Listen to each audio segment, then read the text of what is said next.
कृष्ण ने अर्जुन से कहा कि तू फिक्र मत कर मारने में, क्योंकि आत्मा मरती ही नहीं। क्या अद्भुत सिद्धांत! जब आत्मा मरती ही नहीं तो तू बेफिक्री से मार। पागल हो गया है कि छोड़ के भागता है युद्ध क्षेत्र को। ये तो धर्म का युद्ध हो रहा है, कहां भाग रहा है? जूझ। और परमात्मा ने जिनको मारना है उनको वो मार ही चुका है, तू तो निमित्त मात्र है।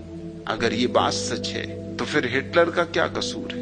फिर ये छोटे मोटे हत्यारे, ये नाथुराम गोडसे, इसका क्या कसूर है?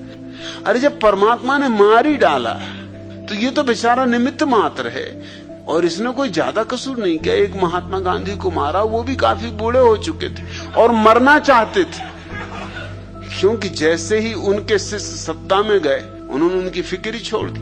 तब से उनको पता चला अब जीना बेकार है। मरने के 2 ही दिन पहले उन्होंने कहा था कि अब मैं जीना नहीं चाहता। परमात्मा ने सुन लिया होगी, कभी कभी सुन लेता है,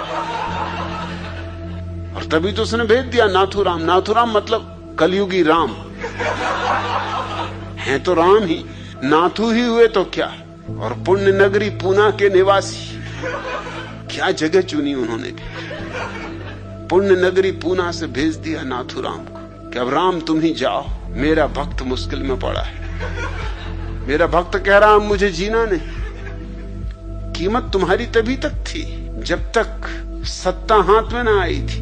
अब सत्ता उनके हाथ में थी, तुम हो क्या? रहो तो ठीक, ना रहो तो ठीक।